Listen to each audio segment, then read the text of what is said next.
মাননীয়া ভোটের জন্য, ভোটের রাজনীতির জন্য ভোট সুপ্রিম কোর্টটাকে ইউজ করলেন। সুপ্রিম কোর্টে ভোটের প্রচার হলো, এই যে লয়ার হিসাবে দাঁড়ানো নয়, এটা সুপ্রিম কোর্টে ভোটের প্রচার হলো, সবাই জয় জয়কার করছে।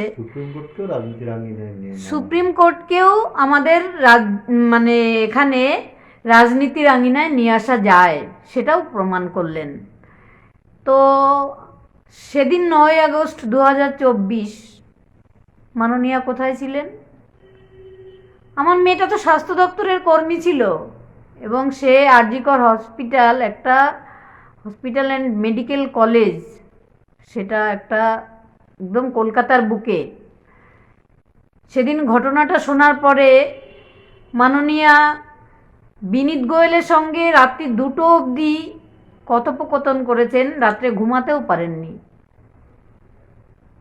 তো তখন কেন মাননীয়া এই এতটা দেখালেন না? এই যে তখন একটু লয়ার হয়ে মামলাটা লড়তে পারতেন আমাদের হয়ে, কারণ স্বাস্থ্য দপ্তরের তো মাথা উনি, স্বাস্থ্যমন্ত্রী হয়ে কেন এরকম ঘটনা ঘটলো? সরকার সকালবেলা আরজি করে কেন এলেন না স্বাস্থ্যমন্ত্রী?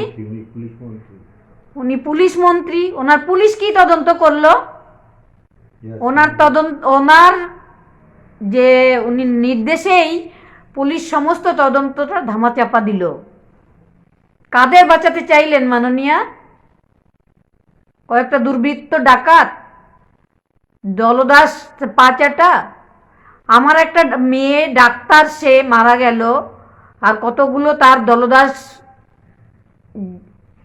যে মমতার পা চাটা তারা খুন করলো, আর তার আবারও সেই পুলিশ দলদাস সেই ধামাচাপা দিল।